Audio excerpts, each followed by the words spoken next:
Cycle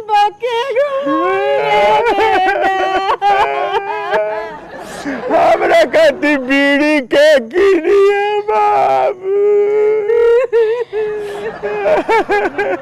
संगे दारू पियल जाई के दोस्त वाला खाली हमने के चिकना लेके आवत रहियो सो बेचारा दारू किन के लिए आवत रहा दारू ये किन चला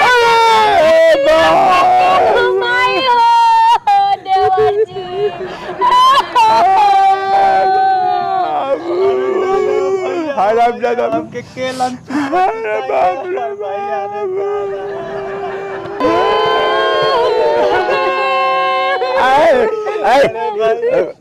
लोकल पाँच साल रोवत रोवत फेफड़ा सूख जाई ये लैसिया वाला कब आई तो कितना बढ़िया देख देख के चेक उक दी पैसा रुपया गाड़ी घोड़ा कीनती सा हमनी के ऐश करती सा सुना है LIC वाला या कोनो जना दांत चियाला तब बुझ जाइबा आ सुन रे ते ऐसा ही रहबे सांस एकदम कमांड में ठीक नु LIC वाला आई तो मैंने ऐसा करे के बाकी साला वो रोए लागू हाँ उतना मत चिया तनी मनी और कम कर हाँ और तनी हाँ तना बाहर मुँह बाग के मुँह बंद करना खाली दांतवा लौकी हाँ बस आता ने साले ओवर एक्टिंग जहाँ कैला कि वही घड़ी लपड़ी आवे लगे सारे है नु हाँ आ सुन एनर्जी लॉस नहीं करे का अभी LIC वाला वो घड़ी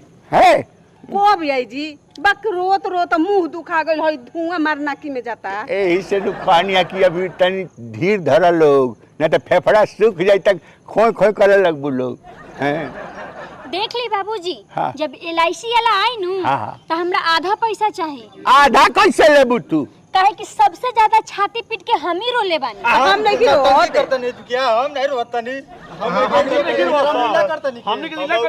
अरे चुप रहो सर अब अही LIC वाला आइल ना अब पैसा खातिर झगड़ा करे लगला लोग हैं घर बनल ना लुटेरा आ गइले सर हाँ डाल बा हैं हमारी पैसा में से अगर केहू लिहल हाँ तो ठीक ना होई पैसा खातिर हाँ अरे हरामजादा हाथ ना बढ़ तोरा के कइले बा दिमाग के लगौले बा हमनिए के नु तबे से मुंह बाइले बानी 5 को माछी घुस गइलो में अच्छा घुस गई तो मुंह उतना मत दांतवा सटौले रह तन कम में बोलत त मुंह पर थाप थूक आवत हमरी हाँ तो ठीक बेटा हम ना बोलब हम ज्यादा ना बोलब धीरे धीरे हाँ रिहर्सल कर सर रोए के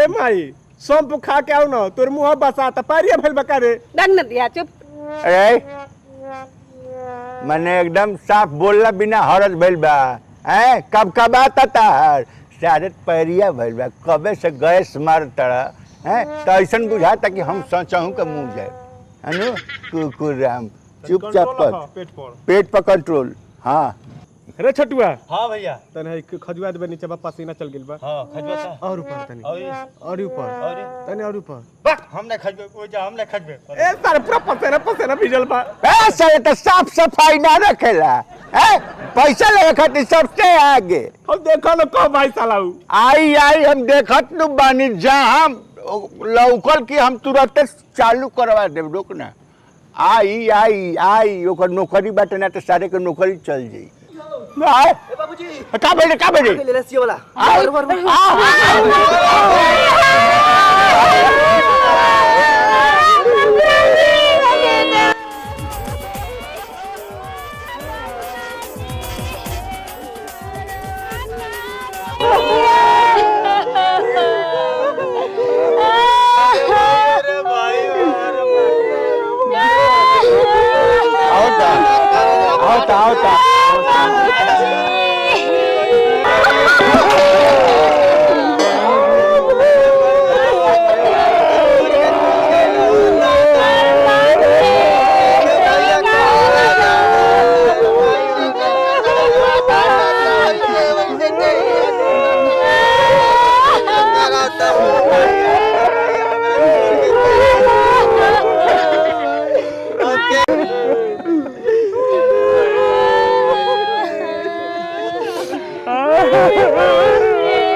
मर जाए मन तारा साथे हो देवर जी।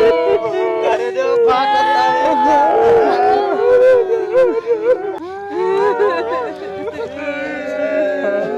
यहाँ पे झगड़ू पहाड़े के है। हाँ भाई बोल रहे का ना ना हाँ भाई तू झगड़ू पहाड़े है बा? ना ना ना ना ना हम झगड़ू पार के बेटा है तू झगड़ू पहाड़ के बेटा है? ना ना हमार बेटा है झगड़ू पार। अच्छा हम है चुनमुन पांडे, हम LIC डिपार्टमेंट के हैं। LIC साइड बनी हाँ जी प्रणाम प्रणाम तन गोड़वा ने करते सुनती अब अरे बाप रे बाप। देखिए झगड़ू पहाड़े तो मर गई ने। अब देखत नहीं कि डाची यार के पड़ल बारे ये नु हमें आपके इस परम दुख की बेला में हमारे तरफ से श्रद्धांजलि अर्पित है। खाली श्रद्धांजलि है। ऐसा लगा था कि झगड़ू पहाड़े जियते बाटे। अरे महाराज लौकत नहीं कर रहा हुआ डाची यार के पड़ल बारे जा डाची यार के पड़ल बारे इनका आखिरी इच्छा ही है रे हंसते हंसते हमारे पढ़ाई छूटो। देखिए जो LIC होती है वो प्राकृतिक मौत में जो पैसा है आपको मिलता है 25 लाख रुपया इनके नाम से है। इन जो परिवार है 25 लाख रुपया मिलेगा। 25 लाख।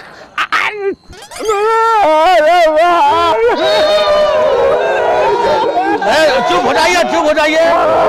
अरे देखिए देखिए अब जो मर गया वापस तो नहीं आएगा। हम रोका लो ना माते ऑफिस की तरफ से आए हैं तो हमको इंक्वायरी करना है, पूरा लिखा पढ़ी करके ले जाना है तो आप लोग को 25 लाख रुपया मिल जाएगा। हाँ कारी तो कारी लिखा पढ़ी हम शुरू करें? आप किधर रेट बुझाओ कारी पैसा दी। अच्छा ठीक है। देखिए सबसे पहले क्या होता है लाश का एक लुक होता है, एक चेहरा होता है लाश का। आप लोग लाश को लाश की तरह नहीं रखे हैं। हाँ अरे फूल वूल बढ़िया से पहनाए होते तो शादी वाला माला पहना दिए हैं। नाक में रुई कौन डालेगा? रुई डालो तो सांस कैसे लिए? हाँ तो लगना चाहिए लाश है ना। देखिए ये बताइए कि इनकी जो मृत्यु हुई है वो कैसे हुई है? अरे जहर खा के मर गए हैं। ओहो हाँ तब तो पैसा नहीं मिलेगा। अरे साहब ऐसा सुनी ना भाई मेहरानू के काबू जाए तो सुनी ना हाँ, बात। तो बताइए जो इनकी मृत्यु कैसे हुई है? देखी जहर खा ले डाले हाँ तो हम कहानी की सुने ना तू जहर का है कैला तो कहले कि हम तो तू लोग के डरवावे खातिर जहर कह दिया कि तू लोग बियाह हमर नहीं करो करत यही डरे कह दे वालो बियाह तो हम कहानी कि तू तो अब मर गई नू तो कहले कि हम मर गई का तो हम कहनी हाँ बस है सुन के हाथ टेका देखिए जो आप लोग का पहला इंक्वायरी था वो आज में पास हो गए। अच्छा तो उम्मीद है पैसा मिल जाएगा।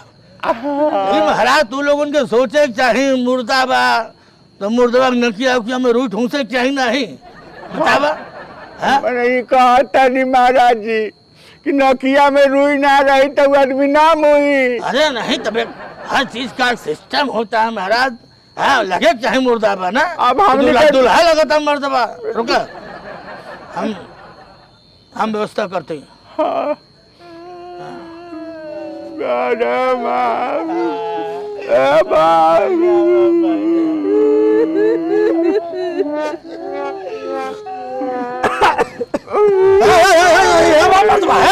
अरे तो जिंदा बा।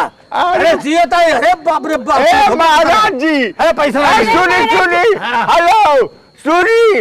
अरे महाराज क्या ओकर नौकिया में अंगूरी करब तब छीकी ना जिंदा भाई जिंदा आदमी छीकला तब मुइए गइल बाटे भगवान। देखिए तो आप लोग इसमें भी पास हो गए हैं। हाँ अब हमको कुछ सोचना पड़ेगा जी जी कि आप लोगों को पैसा मिल जाओ। हाँ कैसा हो करवा दी महाराज जी।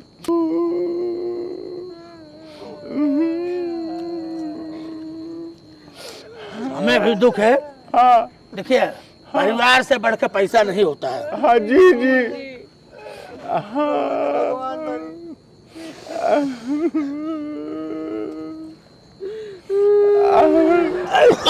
अरे बाप तू ये मर्दवा चीटिंग करता धोखा दे धोखा है साहब पैसा नहीं मिली है साहब अरे मुर्दा छिकट है मर्दवा पैसा चावनी ना मिली ए साहब सुनी ना ए साहब अरे हवा अटकर रहेला नु कहीं कहीं जब धुआं जाए तो रिएक्शन करेला अच्छा वो का है तो हमार विज्ञान विज्ञान कम है विज्ञान अच्छा ठीक है एक अंतिम अंताक्षरी हो। अच्छा तुम लोग सब में पास हो गए। अंतिम एग्जामिनेशन परीक्षण है।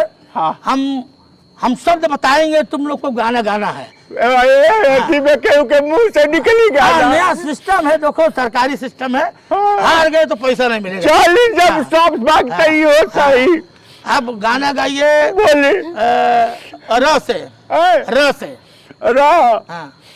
रात दिया बूटा के पिया क्या किया रात दिया बूटा के पिया क्या किया अच्छा शाबाश अब गाना गाइए आप लोग ये चाचा से हाँ च से गाइए। चाचा हमारे विधायक हमें नाद रहे वो डबल छोटी वाली तो के टांग जाए वो हम एक बार है।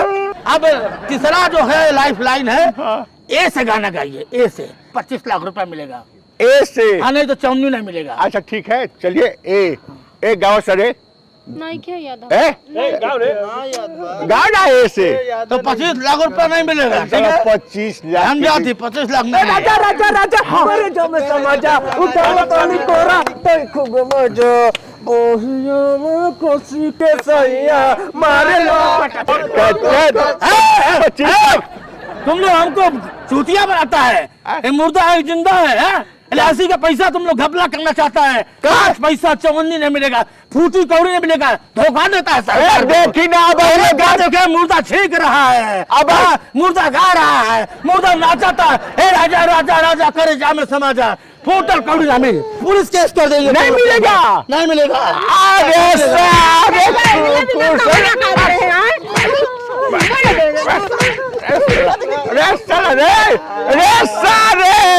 अरे साला बतावा साला सब कोई बेकार करे साला के गाना गावे के कोला